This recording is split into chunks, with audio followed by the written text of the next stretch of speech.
for their invitation and technical help. I want to introduce Linda Zisk, who's the Senior Director of Regions at JTS, now based in Florida, but working all over the country. Just wave your hand, Linda. Hi, everyone. You are probably all pros at Zoom by now.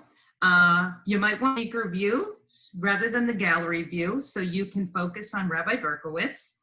We'll pause for questions and comments as needed. Please raise your hand for real or raise your hand in the chat box.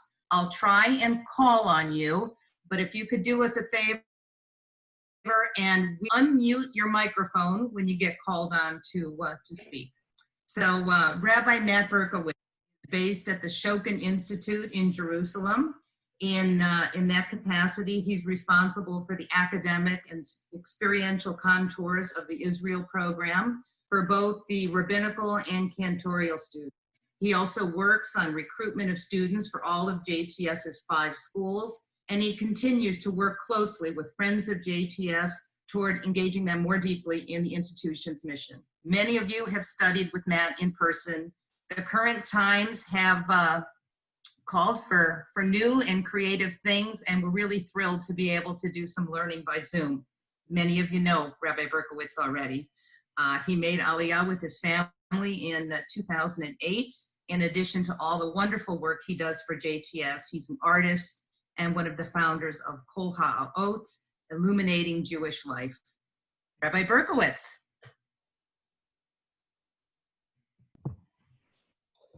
Karen, thank you so much for that very beautiful introduction. Erev Tov from Jerusalem, good evening from Israel, and Tzoraim Tovim by you in the United States. It's so wonderful to be in this Beit Midrash together. I want to thank all of you for joining this class, which will be a 4-part series in which we journey through Megillat Ruth, the scroll of Ruth, together. The way I've structured the class is each class I want to begin with a Dvar Torah to the week's Parashah, and then from there we'll jump into the various chapters of the book of Ruth. Today we're going to be focusing on the first chapter of the book of Ruth, so I hope you all had a chance to get to read it. If you didn't have a chance to read the first chapter of the book of Ruth, no worries. Because we're going to be taking this at a very, very slow and modest pace, going word by word, verse by verse. So you don't have to worry if you didn't have a chance to read the chapter yet. So let me begin with this week's Parashah, Bahalotcha. At the essence of the Parashah is a telling moment of leadership for Moshe. In Numbers 11, Midbar Yud Aleph, the people are complaining bitterly. Moses is dealing with civil unrest. Sound familiar? God sends a fire to punish the people, and the people complain even more bitterly that they have no meat to eat.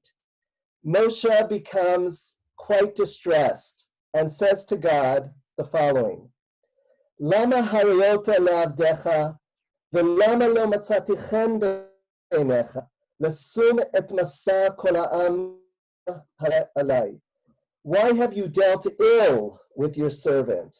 And why have I not enjoyed your favor, that you have laid the burden of all of this people upon me?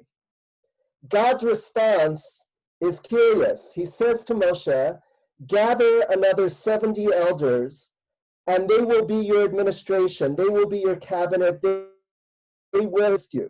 And God goes on to say that God will take min haruach asher elecha v'samti alehem. God says, I will take the spirit that rests upon you, Moshe, and I will place it upon these other 70 elders.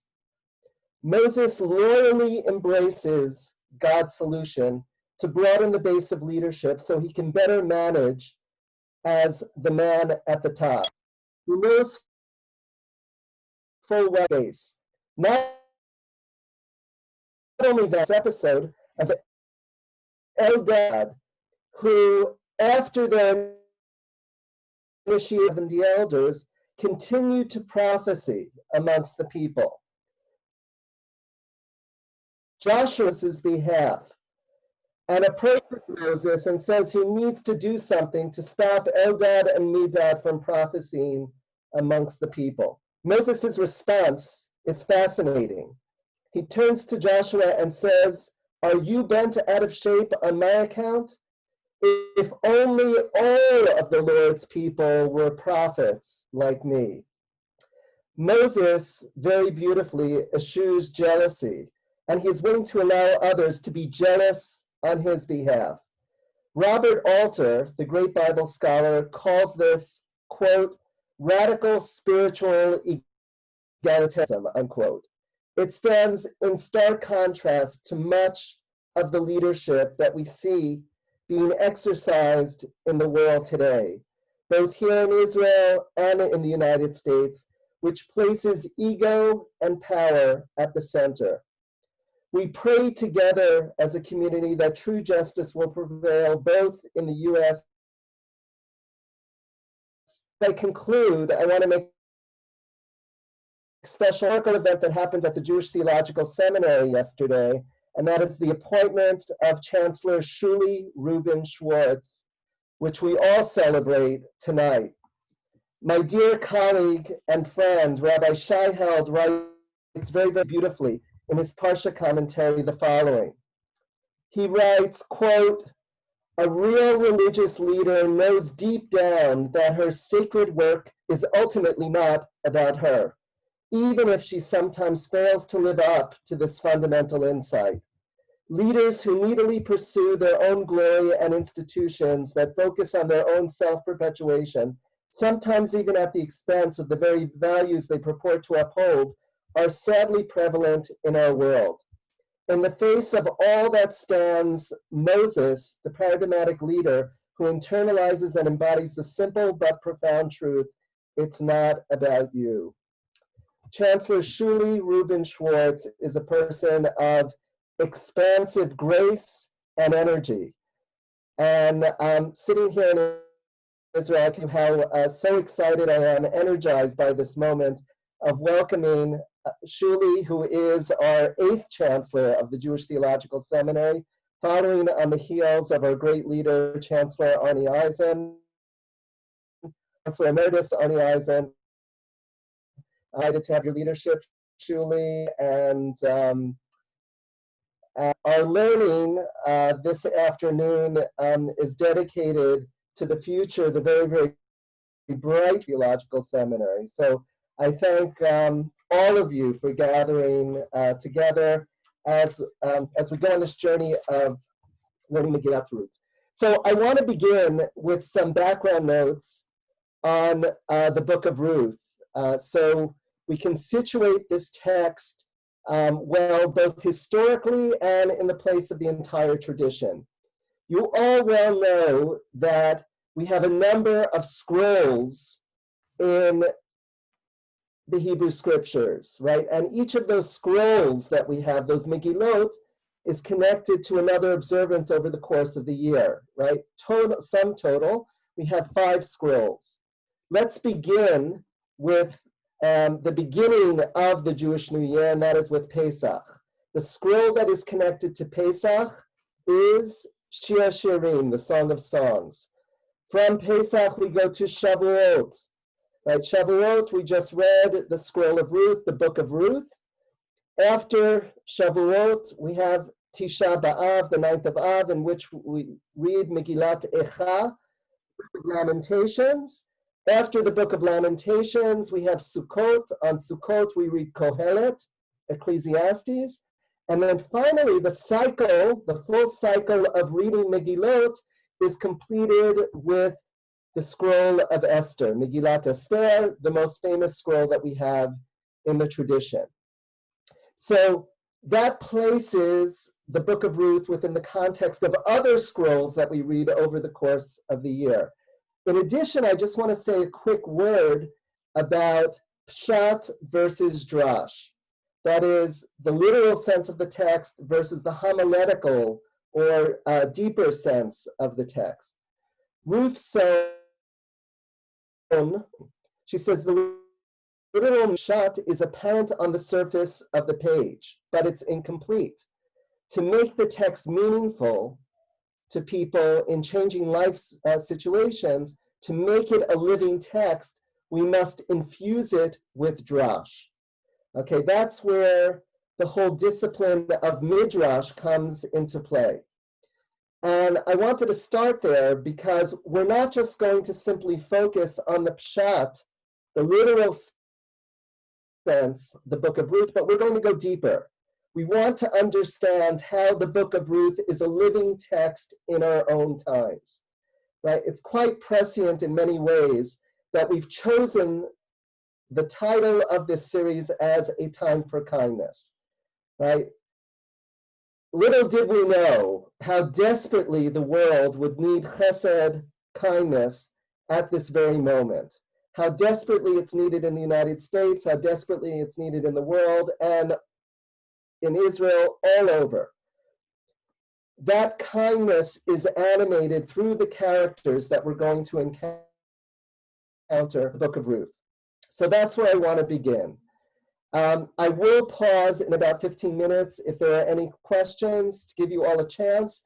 The beauty of sitting in this Beit Midrash of about 15 of us or so is that we'll have the opportunity to make this a conversation, right? To really bring this alive. So as we go through the class, jot down notes.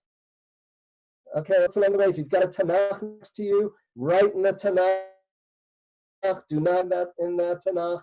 I want this to be an experience of both Pshat and Drash, literal and the Midrashic readings woven together. So let's turn to the beginning of Megillat Ruth, the scroll of Ruth. The book begins with famine and death. This first chapter is going to introduce us to the protagonists of the book and the challenges that they face. The basic outline of this first chapter is divided into three parts.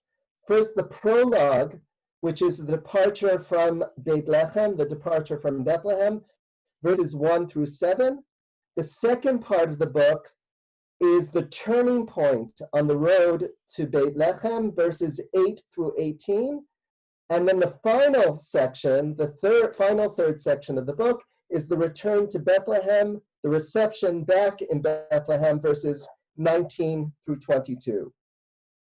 A whole lot is going to unfold over the next hour that we read this text closely together. So let's take a look right at the very beginning, verse 1, chapter 1 of the book of Ruth. In the day there was a famine in the land. Vayehi b'mei shvot hashoftim, vayehi ra'aretz. I want to pause. The book of Ruth would have us believe that this text is taking place, the text is written in this, which places us somewhere around 1200 BCE. Tells us it takes place in the time of days of the judging of the judges. What do we know about that period of the judges? Not simply a rhetorical question. Who could tell us about what biblical Israel was like during the time of the judges? Do we have a volunteer? I see a hand raised. One war after another. Like there'd be a problem, and then whoever it was would fix it, or they'd lead in battle. It was constant period of unrest. Excellent. Okay, very, very good. So what I want you to understand is that when the 5 books of Moses close, the Israelites come into the land, and we're given 2 very, very different accounts of the conquest land of Israel. One of that we have is in the book of Joshua, which presents our conquest of the land of Israel more or less as Krieg, right? That we went in, right, subdued peoples in the lands and right, controlled the land quite quickly, right, resettled in the land quickly. The book of Judges paints a very, very different picture, and that is the picture that Shelley, right? There is a lot of political instability during this. We have this system of charismatic judges, charismatic leaders in biblical Israel that rise and fall. And we see this pattern repeat itself over and over and over again in the book of Judges. Essentially, what happens is the Israelites are oppressed by a certain people in the land of Israel, the native Canaanite nations. They're oppressed. God raises up a Shofet, a judge, right? That Redeemer frees the Israelites. They are free for anywhere from 15 to 20 years.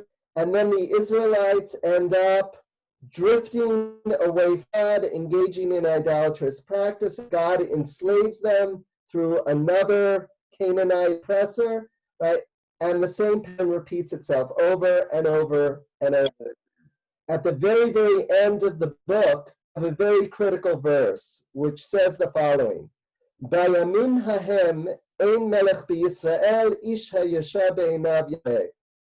In those days, there was no king in Israel that ever was right in their own eyes. Right? Quite telling. Very, very powerful statement at the end of the book of Judges. And essentially what the narrator is doing at the end of the book of Judges is he's setting the scene for the arrival going to bring stability.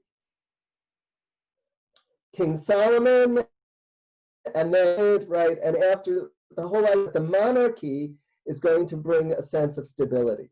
So the reason that I'm spending a bit of time on this and pointing this out to you is because I want you to understand that this is a time of great political instability for biblical Israel. That's number one. And number two is that is echoed environmentally what is going on in the country as well. Right at the opening of the book, we're told there is a famine in the land. What does that remind us of?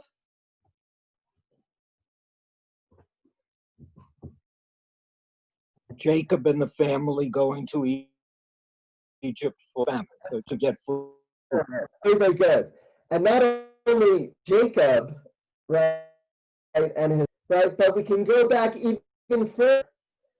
Abraham gets the call of Lechem Sarai arrive in the land of Israel. We're told, Vayehi Rav Ba'aretz. There was a famine in the land, right? And then they have to go down to Egypt, right?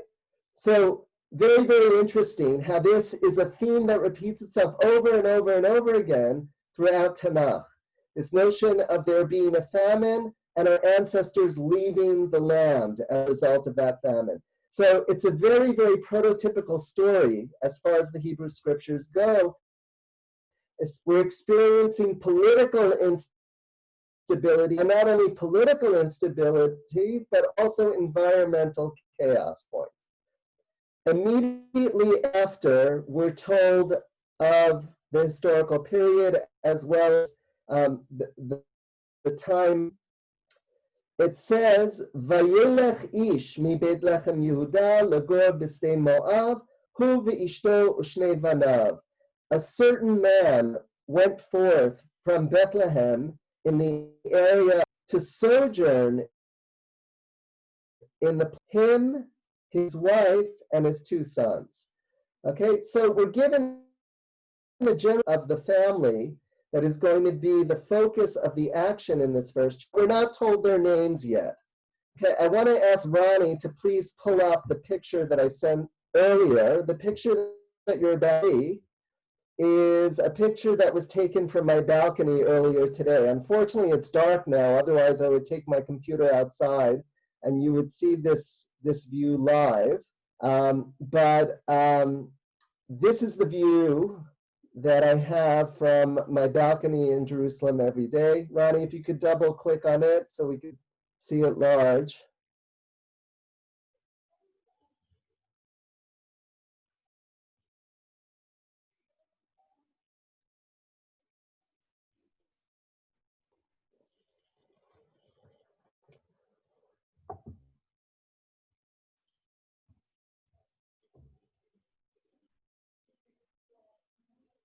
Okay, if not, that's okay. You all see the small picture there. Okay, and the reason that I want you to see the picture is in the far distance, in the haze from my balcony, you can see the mountains from Jordan. On a clear day, I can see those mountains very, very clearly. And I look perfectly into the plains of Moab, where this story is taking place. So I wanted to use this picture as a way of setting the scene. This is what I want you to have in your mind's eye. And in terms of the geographical locations that we're talking about, I know most of you are quite seasoned travelers to Israel. You know that Bethlehem is just south of Jerusalem. Okay, it's literally about a 12-minute drive from where I'm sitting right now. Okay, and just a little further south of that is Gush Etzion, famous for the settlement of Ephrat. Okay, Ephrat and Bethlehem are essentially contiguous. They're right next to each other and essentially part of the same area. Okay, so they travel essentially from more or less the general area where I am sitting right now, all the way to Sde Moab, to the plains of Moab. This is a journey of about 50 miles that we're talking about.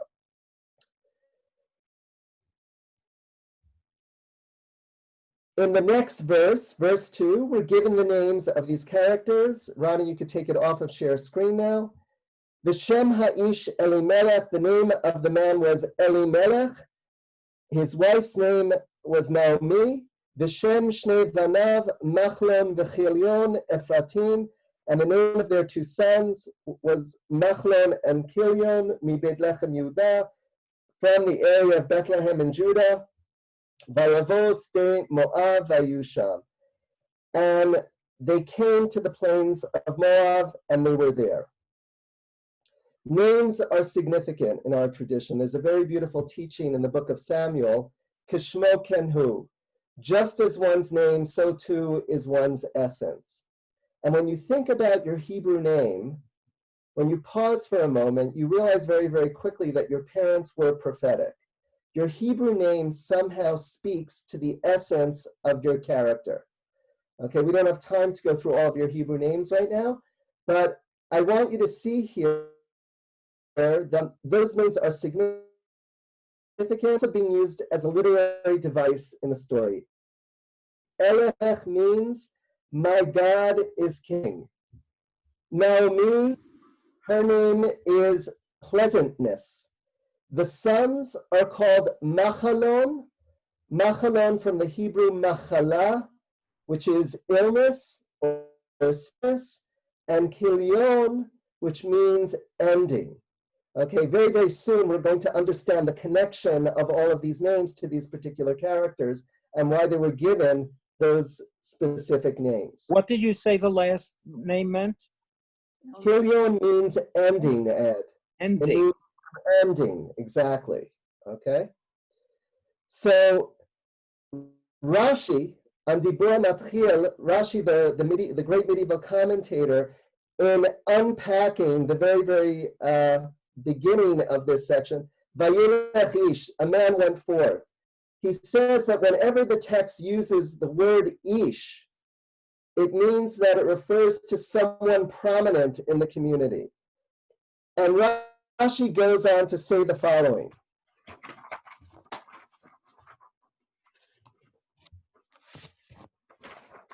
He says, Asher gadol hayav fanas hador, that Elimelech, this man, this Ish, was a very wealthy and great man in the community, and he was in the city of Bethlehem. Vayelech Ish vayatza me'eretz Yisrael lechutz la'aretz mitnei tzarut ha'ayin. And he left the land of Israel to go outside of Israel because of tzarut ha'ayin, which is the narrowness of his eye. In other words, because of stinginess. Rashi goes on to say the following: Shehaita enot tzara be'oniyim ha'ba'im, that his eye was stingy with regard regard to being on his door.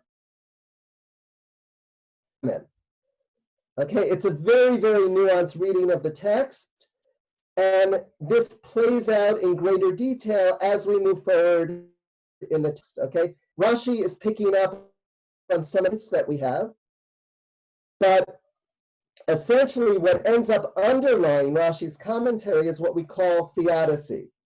He's trying to understand why it is that punishment ends up befalling this family in such a severe way once they get to the plains of Moab, right? And that's what we're going to see in just a moment. As soon as they get to Moab, what does it say in verse 3? Vayamot Elimelech ish Naomi, Elimelech, the husband of Naomi, dies. Vatishaer hi ushne baneha. And she is left there with. And then what do we learn about the two sons? Verse 4. Vayisu lahem nashim mo'aviot, shem ha'achat Orpah, v'shem ha'shenit Ruth. Vayishvu sham ke'eser shanim. The two sons marry to themselves two Moabite women. One of the women is called Orpah, the other woman is called Ruth.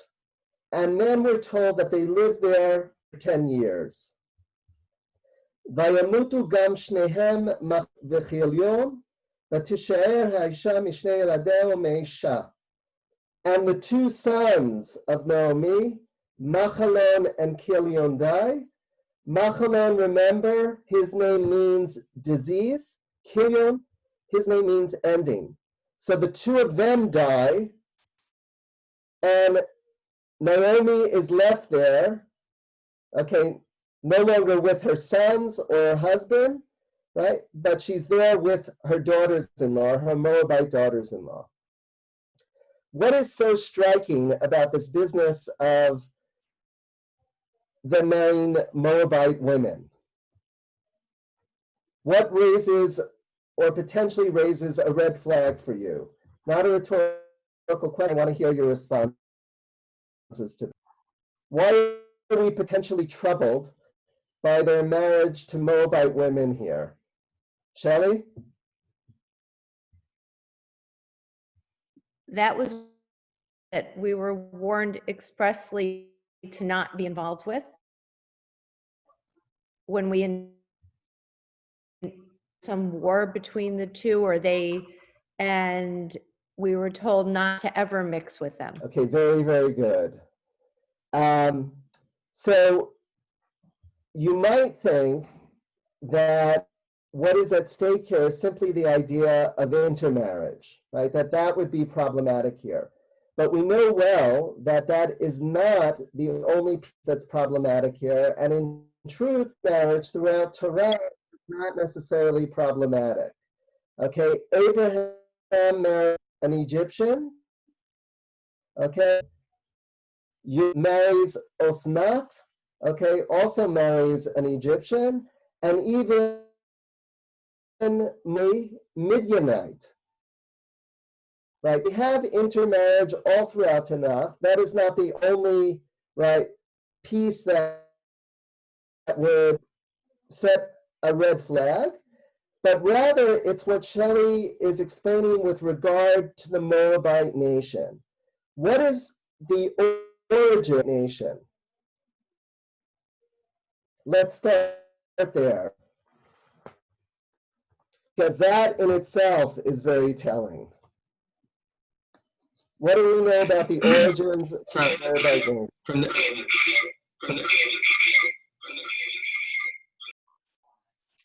No? Someone was trying to speak? I think Stephen was going to try and talk. Let's see, try your microphone again. We were getting some feedback though. Let's see. So from Noah's daughter. Okay, so not Noah. However, right, think of another character related to Stomara. Was it Jacob's brother? Shelley? Esau? Not Esau? Lot. Sherry, then Arvin. I just heard it. It was a union of Lot and his daughters. Lot. Very, very, very good. Okay. This was the union of Lot and his daughters. Okay. This incestuous union. Remember, his daughters believe that there are no humans left in the world after the Sodom and Gomorrah. Right? And so they scheme, right, to have sexual relations with their father Lot.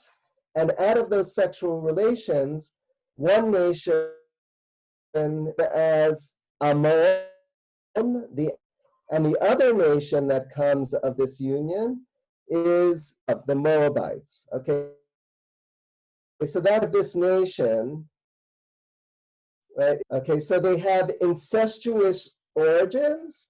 And then number two, it's what Shelley was describing. From Deuteronomy 23, I'm going to turn to now.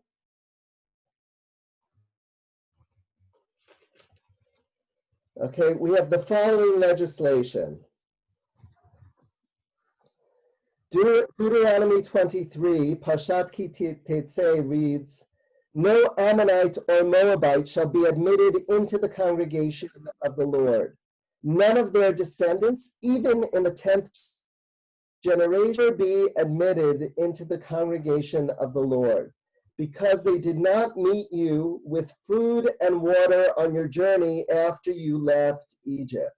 Okay, that is the reason that we're given that we cannot intermarry with the Moabites or the Ammonites, right? Apart from their incestuous origins, it has to do with the fact that after we left Egypt, they refused to give us food and water.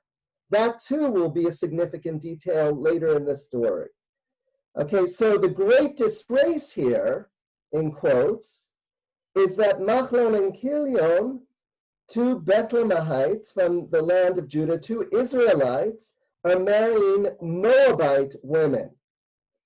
Right, by the way, that's one of the clues of the text that allows us, and when I say us, I mean Bible scholars, to say that most likely this text was written around the 5th century BCE in response to Ezra and Nehemiah. Okay, part of what Ezra and Nehemiah did when they brought the Israelites back from Galut, back from the expulsion, remember, expelled from the land of Israel by the 7 BCE. In 540, King Cyrus of Persia conquers the Babylonians, allows the Jews to come back and rebuild. A minority of them come back. They're led by the scribes, Ezra and Nehemiah, and Ezra and Nehemiah essentially policies, and they come back to the land of Israel. And part of what we're seeing in the text of Ruth is a diatribe against the agenda of Ezra and Nehemiah. Okay, this is a book that is about openness, it's about pluralism, it's about embracing other nations of the world, beginning with the Moabites. And you could see how, in so many ways, this flies in the face of Torah itself. Torah essentially bans us from mingling with the Moabites. And here we've got this text that's telling me, Machlon and Kilion Moabite women. Right? So it's quite shocking to have this. The rabbis try to decipher this quandary here, and they engage in some intellectual gymnastics here. And what do they end up saying? They say that the prohibition with regard to marrying Moabites only refers to marrying the men. It doesn't hold for marrying the women. That's how they get out of it, right? We all know this is apologetics, right? That, you know, the pshat of the text that we're reading in Ruth is clear. It's flying in the face of law that is given d'oraita, law that is given directly from the Torah. Okay, but very, very important as we go forward here. So Naomi is left there with her daughters-in-law, her Moabite daughters-in-law, and in verse 6, we're told, "Vatakom hi v'kalotea," Vatashov Mistei Moab, that she rose up, her daughter, and she decided that she was going to return from the plains of Ki Shama Bistei Moab, Ki Pakad Adonai et Amo letet lahem lachem. Because she heard that God remembered God's people in Bethlehem to give them food, to give them lachem, to give them bread. Beit Lechem is the house of bread, or in Arabic, either way, it's a house of plenty, meaning it's a house of food. Right? That's what Bethlehem is, which is part of the reason that it's so ironic, the house of plenty, to go. So Naomi hears, perhaps on Twitter, that God has remembered, the famine has ended. So she's ready. And she went out from that place, from where she was, and both of her daughters-in-law were with her. And she went out along the way to return to the land of Judah. Okay, remember, there she is with Ruth and Orpah, both of their names. Okay, may sound a bit familiar to you. The great celebrity Oprah called Orpah, right? But her parents were consonants and ended up with Oprah instead of Orpah. The Hebrew oref, which is the back of the neck. We was kishe oref, stiff-necked people. Okay, so remember that of neck. I'm not going to go into any more. Ruth, what does Ruth mean? The root of Ruth, Matt Weiss. Do you know the root of Ruth? Is Gaga over here, one of his specialties. So the root of Ruth is Resh Vav Hey, okay, as in Kosi, my cup overflows, right? Anything overflowing with liquid. In other words, Ruth is a character, we will see, who overflows with loving kindness. Okay, that Ruth means. Okay, you may to re'ut, which is friendship, not. That is a misunderstanding of the root of Ruth. Okay, the root of Ruth is in Kosi Rivaya, my cup overflows, who will be overflowing. In verse 8, Naomi turns to daughters-in-law and says, the Lechna Shovna Levit Ima Em Chesed Kasher Asitem Im Hametim Ve'imadi Yiten Adonai Lechem Umatzena Menucha Isha Beit Isha Vatishak Lehem Vetisena Kolan Vativken. Naomi said to her daughters-in-law, turn back each of you to her house. May the Lord deal kindly and with me. May the grant that each of you find security in a house. And she kissed them farewell, weeping, and said to her, no, we will return with you to your. Okay, before we go on, I want to pause here and see if there are any questions that are gnawing at you at this point before I continue. Matt, Ed. yeah. Is it generally accepted what Rashi said, that Elimelech was a very wealthy man? Yes, it is. It is generally. It seems that this is a family of means, and what's quite interesting is we only discovered it in the book that that's owned by this family. We don't know it. Okay, but So Ruth, since who inherited after boys died. Okay, right. Okay, so I'm not going to get there right now because that's Pandora's box. Okay. However, I want to say about Rashi's commentary. Rashi's commentary, I believe, is very, very insightful, right? Even though what's underlying the commentary is a theodify why it is such a miserable fate of, right? In other words, he's punished for some reason. This is a world of quid pro quo. You must have done something to deserve it. Okay, it's not just randomness, it's not just chaos. And so Rashi may not like it, but is quite interesting. Elimelech had the capacity to rise to leadership in Beit Lehem, take care of his fellow countrymen.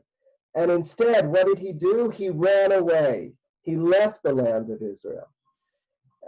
So that's part of what it is that's underlying Rashi's commentary. I admit it's a stretch from the real sense of what's going on here. Rashically, I think it's a very, very, very powerful lot and weaves into the greater theme. Another question. Rabbi, one, she starts out with her daughters-in-law heading back, Beit Lechem. And then in verse 8, stop, change of heart, leave me alone. You head off on your own back to Moab. All of a sudden, without any explanation, you're not going to be going to Beit Lechem where there's plenty of food. Go back. So the transition is abrupt without any explanation at all. Right. Okay, so initially are accompanying Naomi, right? They see, I think what all of us understand very, very quickly is Naomi is broken, right?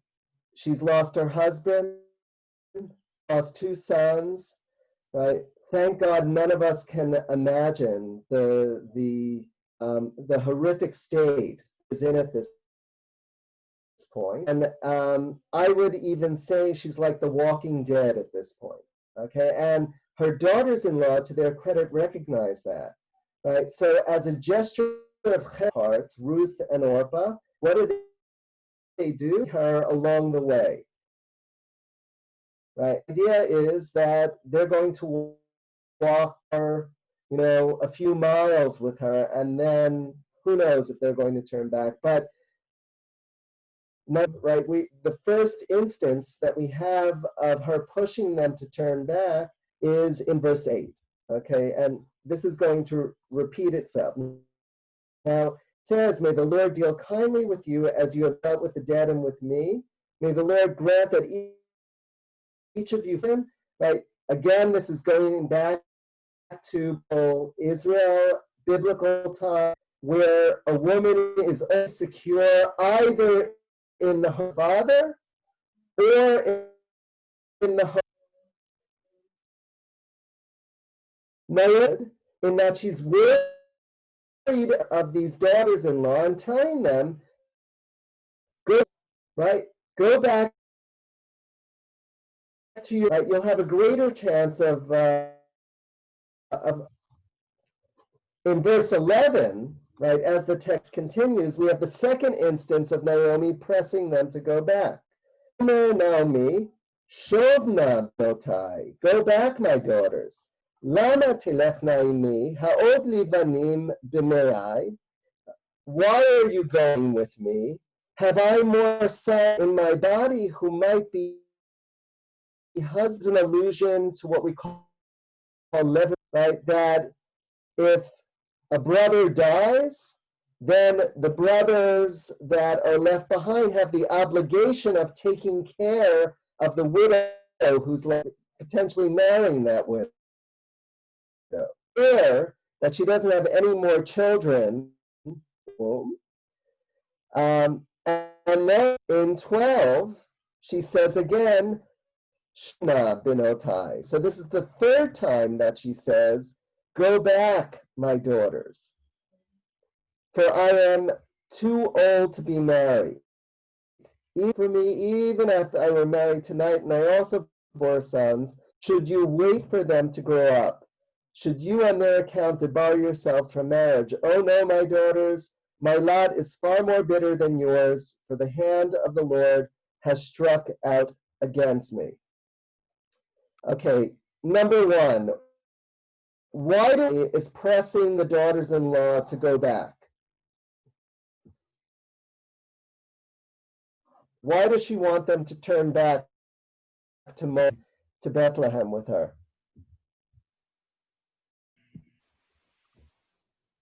Stephen? It could be pure because she was grateful, as she said earlier, that for everything they'd done for her, being good wives, good daughter-in-laws, she really felt sincerely that they deserve better. Okay, very good. So it could be a gesture of pure love for them. That means that they acted with great chesed, with loving kindness, and she wants them to be comforted and treated with that same loving kindness. Jerry? She wanted them to have the opportunity. She's saying that she's too old, so that who would ultimately be old enough for them to the Yibum, which ultimately she engages in later. So at that point, she's assuming there's no offspring that she would have that they could remarry or go back to Moab, where you have the opportunity of husbands. Okay, Well, good. I would say beyond that, Their hopes will be greater if they go back to Moab in terms of their prospects of finding a husband. Right? She's making it clear that she doesn't have any children in her womb. Daniel, I see your hand is up. Yeah, so she cares for these two, but she's looking at herself. I'll use my word, cursed by God. Her bad situation, her daughters-in-law. So out of goodness, she was one like, go away from me, better your lives without me. Right. Being the victim of misfortune, she doesn't want that rubbing off on and Ruth. Ed? they're Moabite women and the Jews, and they won't only not like the girls, they may take it out on Naomi because she's bringing back Moabite girls. Someone said. Excellent. Okay. Matt. Yes. Maybe she just wants to get on with her life and leave all that behind. Okay, very, very good. Okay. One, maybe she's, as Ed is saying, they're Moabite women and they're going back to an Israelite community. So maybe she is potentially very, very embarrassed by the situation. What will people think of me when I show up with these Moabite women? Right? Or, as Matt is saying here, enough is enough, right? She just wants to leave her past behind at this point and rebuild on her own back in Bethlehem. Okay, all very, very good possibilities, potential. Okay, we don't know exactly. What I also want to point out here in verse 13, notice that JPS translates this verse, Kimani me'od mikem, my lot is far more bitter than yours. Okay, JPS says my lot is far more bitter than yours. In the Hebrew itself, what does it say? Kimani me'od mikem. I am bitter because of you, Ruth and Orpah. Okay, big difference. I love to say whenever I teach, right, and I know many of you are familiar with this, every translation is a commentary. Every translation is a commentary. So you've got to pay careful attention to the nuance of the Hebrew, right? Compare it to the English translation. She is making a statement that her life has been embittered because of her daughters-in-law. Verse 14. They broke into weeping again. Farewell. But Ruth clung to her. Okay, let's pause there for a moment. Okay, does Orpah do anything wrong? Who would like to comment about what Orpah does here? So it's like they say when you convert, the rabbi asks you three, they have to try to see that your conversion's true. And I think that's what was done with Orpah. You said she pushed 3 times. And Orpah gave in. There's nothing wrong with that. No, a future does not lead with you, is not with you. And Shelley, first of all, you reminded me of something that I forgot to say, which is the source for that halakha of turning the potential convert away 3 times comes from here, what we just read. Okay, the fact that we see shovna, shovna, shovna, go back, right? This is where it comes from, right? This particular text. That's number 1. Number 2, as your Orpah honors the request of her mother-in-law Naomi. Okay, so even though Ruth, it seems that she maybe, really doing nothing wrong. She's honoring her mother-in-law's, honoring Naomi's request, and what do? She leaves and she shows Naomi Orpah, Oref, the back of her neck. She turns and she goes back to Moab, right? And that's how the name becomes so consequential here and so important. But we're told that Ruth sticks to her. Ruth, by the way, is the opposing modality of Elimelech. What did Elimelech do in a time of trouble, according to Rashi? Elimelech ran. Elimelech leaves the land of Israel, goes off to Moab, where he thinks it's going to his family. It leaves his community behind. But what does Ruth do? Right, Ruth has the chance to leave, right, to go to a better place. Instead, we're told Ruth davka ba. She sticks to her, sticks to Naomi, right? And then we read the 5.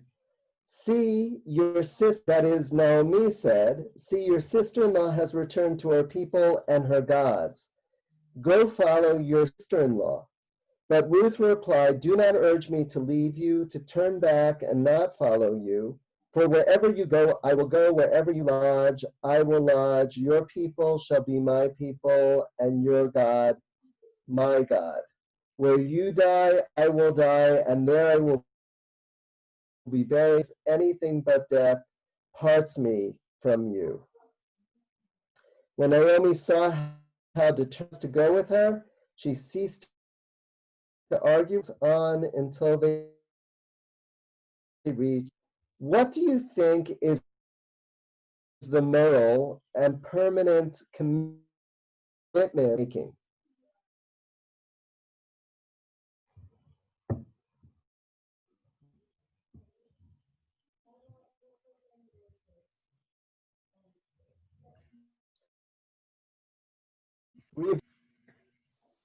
Or I can unmute you. I got it.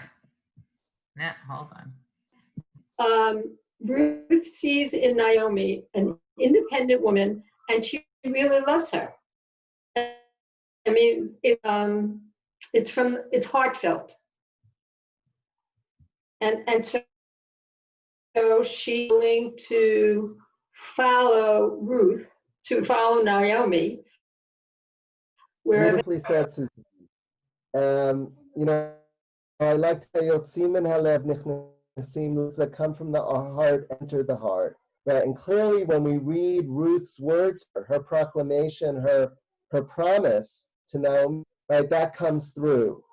Right? That desire to commit herself to this independent woman, Naomi, right? So she potentially sees her as a role model. She wants to be part of her family. Reva, something before too? We need to unmute you so we can hear you. It could be that she's so utterly devoted to Naomi. It could also be that she lacks confidence off on her own. Of it, right? That maybe she herself lacks confidence. Not only that, who knows what her family life was like back in Moab, right? Perhaps Ruth has nothing to go back to. No idea what her life was like back then. We know some of the incestuous roots of this nation. So potentially we've got to push, right? It could be Naomi as role model, low self-esteem with regard to Ruth as well, right? It's all an open question at this point. Shelley. I'm sorry, I have to add my 2 cents. Please do. Okay. I think that at this point, that Naomi is to offer, to be honest with you. I think that I marry a woman up on life. I think that Ruth could be seen as a very loyal, devoted person who has made a commitment. And that commitment was not just to the husband, and she is going to see that commitment view her. Right. By the way, Shelley, this might be one of the reasons that she doesn't want the daughters to come back with her to Beit Lechem, right? That Naomi be enough of a struggle for her, right? What does she need to also take care of the two? So maybe, at least materially, she doesn't have a whole lot to offer Ruth. But who knows? Maybe, emotionally, it seems that, that connection is there. Ed? That gets back to my question about Elimelech being a wealthy man. So what happened to all of his wealth? Yeah, well, it seems they left as the stock market plummeted. Okay, so I don't know that there was a whole lot left back there. And you know what? We're going to get more of a sense of it, Ed, as we go into the next couple of verses. Okay, you'll see what all this is about. Arvin had a comment. I read this literally as saying she's looking to convert.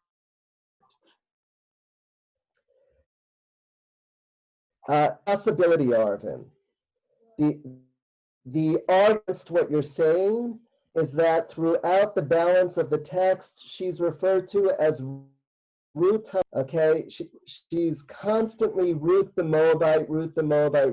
The text is constantly reminding us of that. So on the one hand, I think it's very, very beautiful to see this potentially as version. On the other hand, the shot of the text lends itself to that notion. Because why would it keep referring to her as Ruth the Moabite? I believe, Arvin, eventually it will happen where she is embraced by the community and ultimately seen as Israelite, but it happens. Judy, you want to say something? Just take yourself off. I also want to say that Naomi called those two women daughters. And I think that's significant. I was very close to my mother-in-law, but she would never call me her daughter. I was the daughter she never had. But she called me her daughter. A functional daughter-in-law, mother-in-law relationship. Right. Very, very, lo nes katan, not a small miracle. Judy, Jacksonville. Yeah, so it's for some reason I always thought it was princesses. Where would I always thought that the two of them were Moabite princesses, not so? It's not so. It's potentially, I mean, you may be remembering some midrashic reading, and I wouldn't be surprised if it came from the stone Chumash. Yeah, because I studied Okay. Ruth before with the rabbits and Goldscheider. Right, okay. This is what I call rabbinic apologetics. Okay, Okay. they want to say that there must have been something exceptional about Ruth and Orpah for them to be allow them. Yes. right, exactly. So that's where this is coming from, right? Gotcha. And what I'm saying is we don't have to go. Let's honor the text for thing. And the Yes. fact is, Okay. they're marrying Moabites. They're marrying simple Moabites, and Yeah. and it is flying in the face of Deuteronomy, right? But at the same time, Judy, I think if we went in the exit princesses, Makes it okay somehow. right, it makes it right, and both makes it okay. But for me, it spoils the message, the text. The text wants to say to us that even from Moabites we can learn Torah. That we can also have relationships with them, and that this prohibition is not for all eternity, right? But we're more expansive. We're greater than this. That's So I love the subtle differences even amongst ourselves. definite. Exactly. Up, Judy. I think it's so important, to bring, these other midrashic readings to the fore, right? And to also, understand the difference between what it is that's going on in the literal sense of the text and what it is that we bring to the text as midrash, and why it is that we engage in certain apologetics when we read that text. Thank you. I think Sam has his hand up. No, I was just saying, I'm not a deep thinker, and very simple. Iran said they're not that she went on from Moab to Bethlehem for whatever that was her choice to do, and she wanted to do it or whatever. I forgot exactly what he said, but I don't look for any particular hard, difficult or psychological reasoning behind why someone does something or the other. I think it was an opportunity to go with her daughter, and as someone said, it's not her daughter, but her daughter-in-law, and she went with him. And nothing. Sam, you're reminding me that I look for simple answers. And that's important too. That's very important. The that we're reading Hebrew scriptures like this, they guys have a very, very beautiful metaphor. They say that when we learn Torah, when we read Hebrew scriptures, it's like when we read a love letter. Okay, and what do you do when you read a love letter, right? You get a letter, from your lover, right? Do you just read it once and set it down? No. You take it out again and again.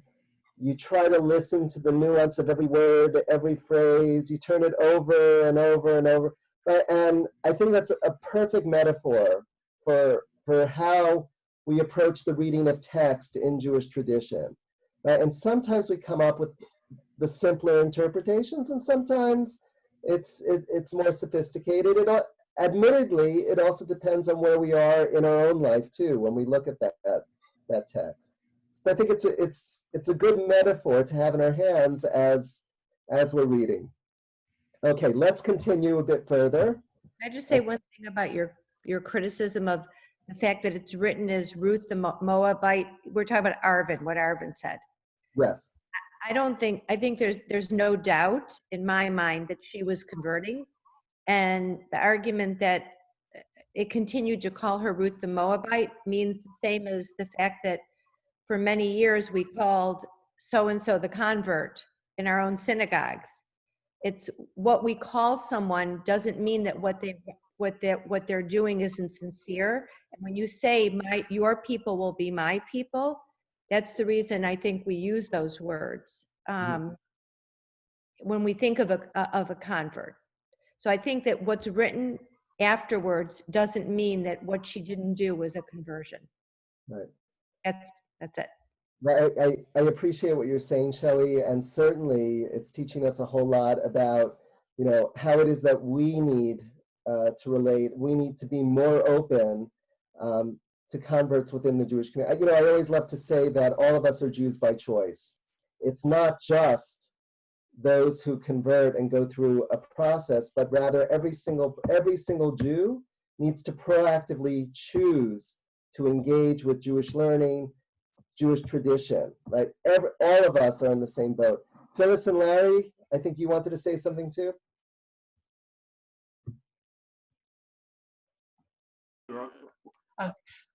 I agree with Shelley. I mean, the fact that she says, Ruth says both, your people shall be my people, but she also goes on to say, your God will be pretty strong commitment that she's making.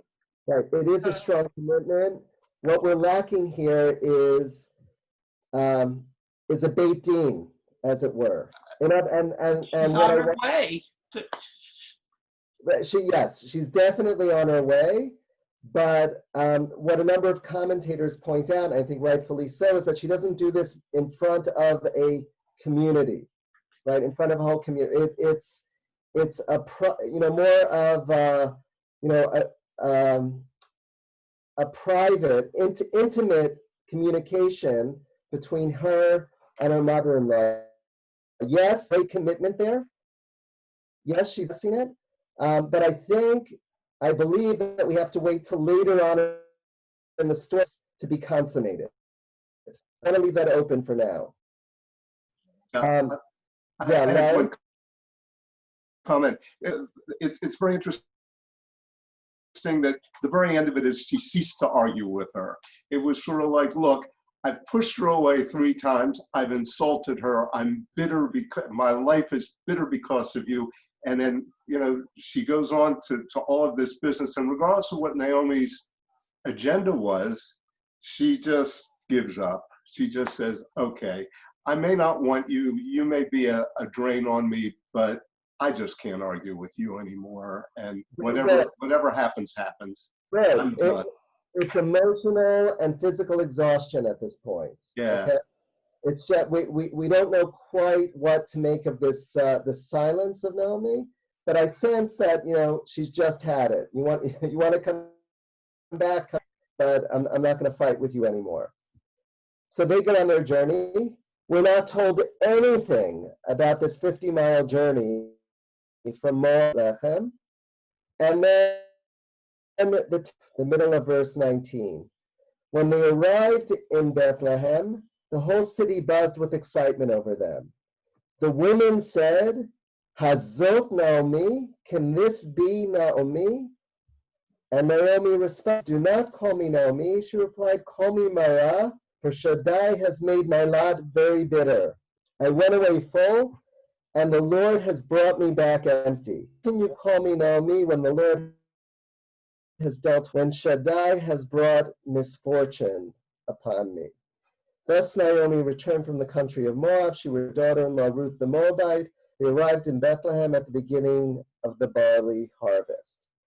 So first, how do we interpret this statement of, can this be Naomi? What are the women of Bethlehem expressing when they see Naomi? What are the women? Harold and Beatrice. Yes, probably the women were surprised to see how much she had aged over the years because of her misfortune. Very good. Okay, so it could refer to appearance, right? That she's aged right? It's been at least 10 years, right, since she left Bethlehem, and now she's coming. So that's what, and obviously we know well that mourning, right, and misfortune can affect a person's appearance as well. Not just the aging process, but also the challenges in life as well affect a person's appearance. Very good. Okay, Daniel? So, I mean, so it goes to the names again. So the meaning of the names, and you said Naomi means pleasantness. And then she goes on and says, don't call me that anymore, call me Mara. And they, you know, because when they saw her, they said, you know, they probably had a, similar to what the other person just said. She went away. She was probably, people take the characteristics of their names. So she was probably a pleasant, happy-go-lucky kind of person. Now she's come back cursed, misfortune, bitter. So that's why she changed to her name anymore. And so they say, can this be the person, the pleasant person that we once knew? Very good. Something like that. Okay, very good. So that when she left, and I love how you connected it to names that we see here. Naomi wants to be called Mara. You hear in the Hebrew Mara, Mar, Maror, from this, right? She wants to be called bitterness, right? Don't call me pleasantness, call me bitterness. And she follows that up by saying, Anilea halachti, I went out for him, Birekam hashivani adai, and God has returned mean. When she says,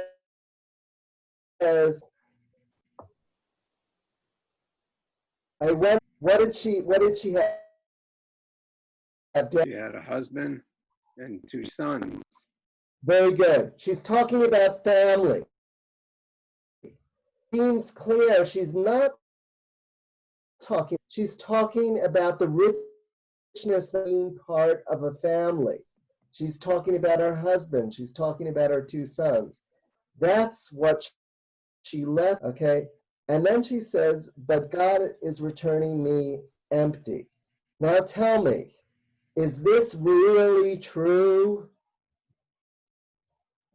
Linda, not enough to gesture it. I want to hear your voice. No, it's not true. I mean, she lost part of her family, but she gained somebody who was so true to her that she wouldn't leave no matter what. Very good. And maybe she's just at a point in her life where she's too bitter to see that blessing right now, but it's there in front of her. Excellent. Okay. So if for a moment we were in the shoes of Ruth, I think hearing these words out of Naomi's mouth could be very, very painful for us, right? Matt, One could hear Ruth screaming out, what am I? I can't believe you just said that you came back empty. What was that pledge that I made to you 50 miles ago when we started this journey? Right? You're far from empty, right? We have each other here.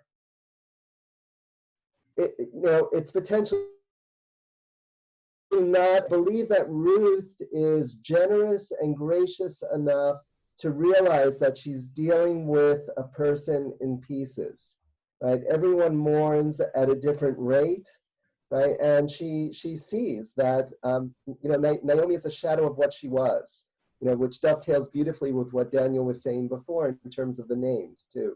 Daniel, you've got another comment you wanted to make? A question, because we talked about it previous. So, and when Naomi was shunning the 2 daughter-in-laws away, for all the reasons we discussed, part of it is like, she feels cursed, she feels bad, she has all this, and she's mourning, she has this loss, but Ruth lost her husband, Orpah lost her husband, You talked about, everyone, grieves differently. So,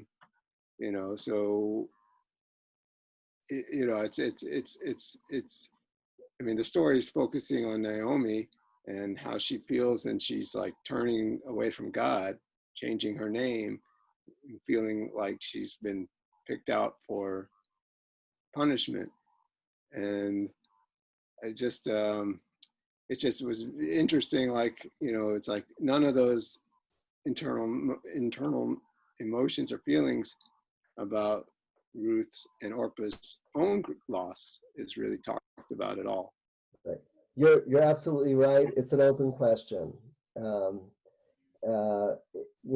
It's as if Ruth's mourning to what's going on, right? Naomi is indeed the central character.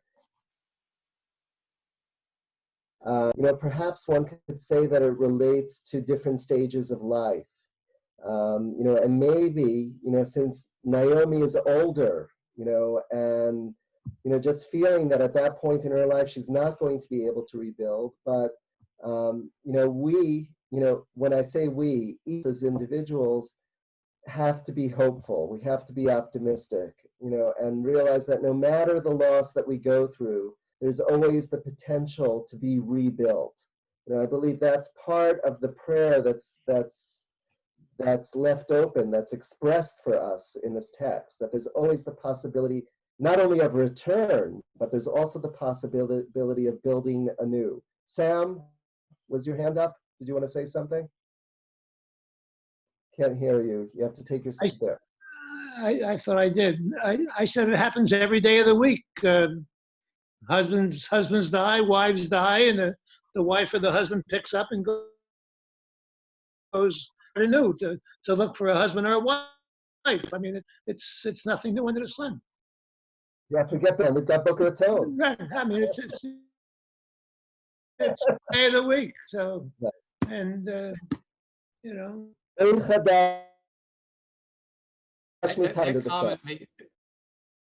comment makes this whole time being on this call. I think Arvin, then Shelley.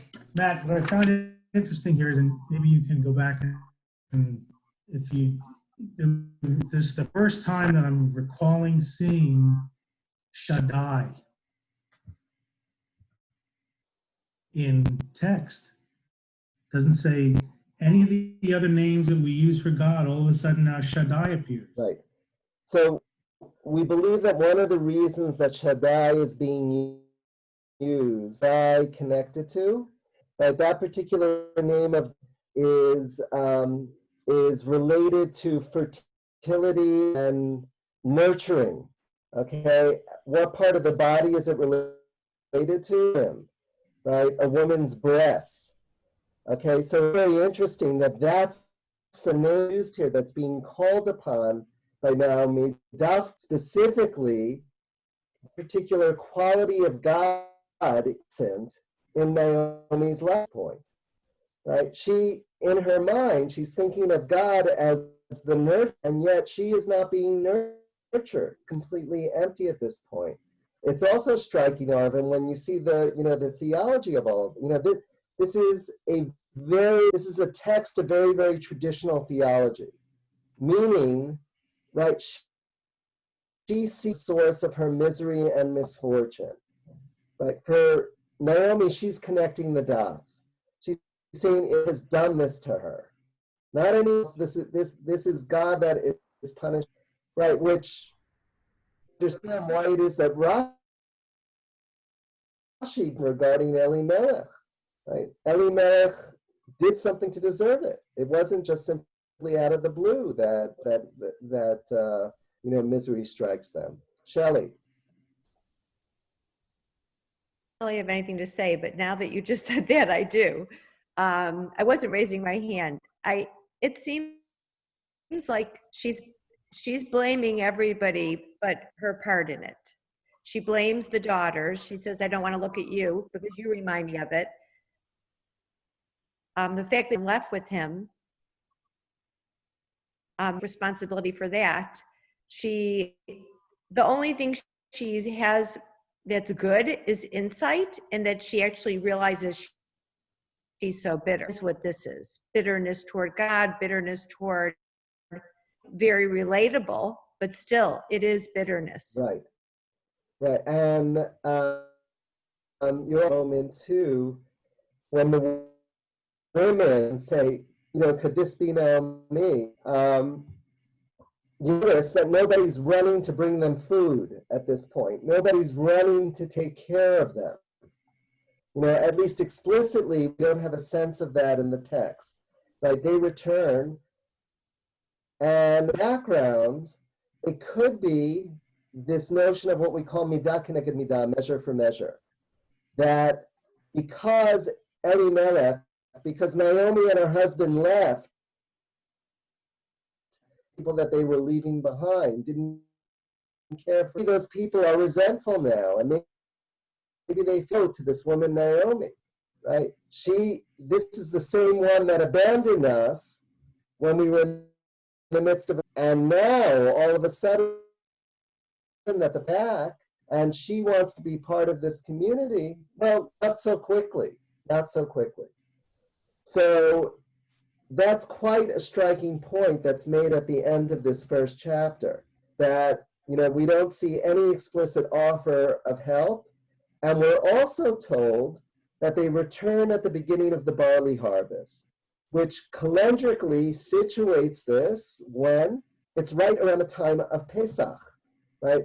The barley ripens, right around the second day of Pesach. That's when we begin counting the Omer. The second eve, we count those 49 days between Passover, right? It's the ripening that takes us into the wheat harvest. So it's putting us calendrically, right at right? So you begin to piece that this text is going to be connected to the festival of Shavuot. Questions or comments that you have before we take leave of this chapter and of each other?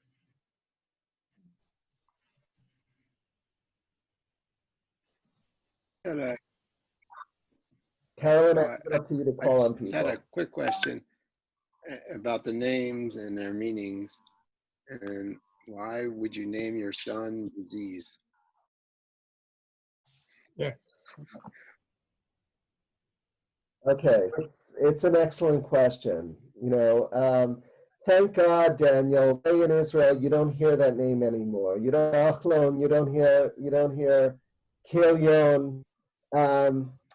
So very, very good question. As far as the text goes, it's a literary device. It's for to happen to these two characters. So in that sense, it's quite powerful. You're right, it raises the larger question of why you would give your kids these names. We don't know. Who may have written the Book of Ruth?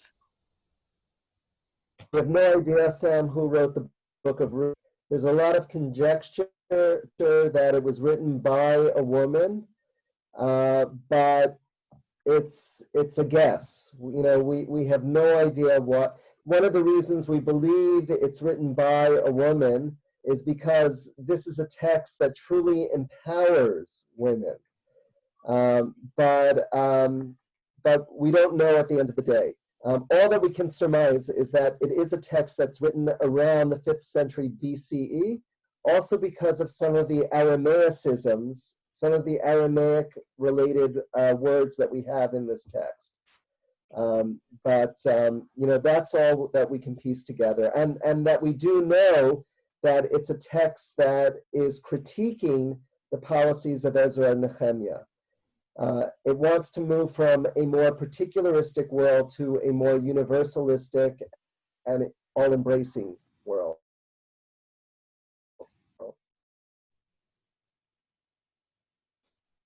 Anyone else have a question or comment?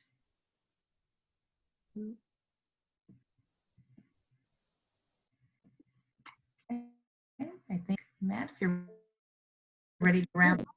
Fantastic. Okay, so Suzanne, did you want to say something?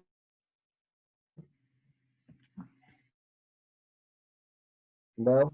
So again, thank all of you for being part of this experience. For next class, I ask that you please read chapter 2.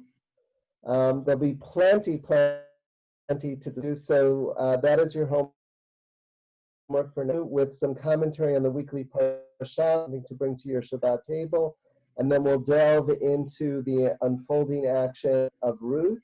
As they say, Ki mitzion from Zion shall go forth Torah, that you all can't be with me here in Jerusalem, and that I can't be with you in Florida, but this is the next best thing.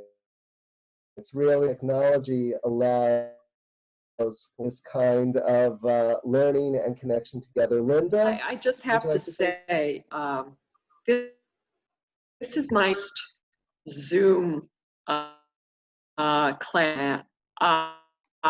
This morning I woke up, I put the news on, I was concerned, I was depressed, sad. Thank you so much for lifting my spirits. And I have to say, so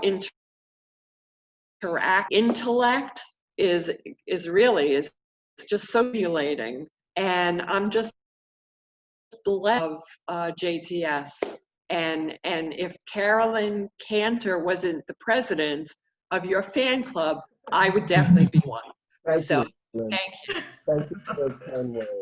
I wish I could reach out and give everybody a hug right now. Yeah. Know each other, you should, because you are all like the same ilk. Incredible. Thank you. And you're also a very geographically diverse crowd. We have Florida represented, we have Texas here, we've got New Jersey, and we've got Israel. Did I miss anyone?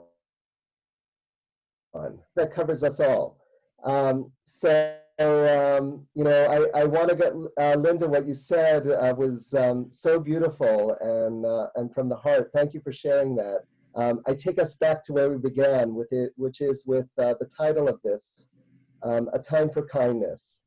If ever there were a time in the world that we need more kindness and chesed, and more of Ruth's spirit, Ruth HaMoaviyah, Ruth the Moabite, it's now. And another assignment, homework assignment that you had is do a random act of kindness for someone in your life, whether it be for a family member or for Dainu. If nothing else comes of the learning that we did, just do an act of kindness for someone. We all need it in the midst of this politically pandemic that we're living through. So God, may we all know better days. So wishing you all both Shavua Tov and Shabbat Shalom as we get closer. So I look forward to next session. Karen, thank you so much for organizing this for us. Welcome. Thank you, Wonderful reminder. to see everybody. Really. Bye. All right. Be well. Bye bye.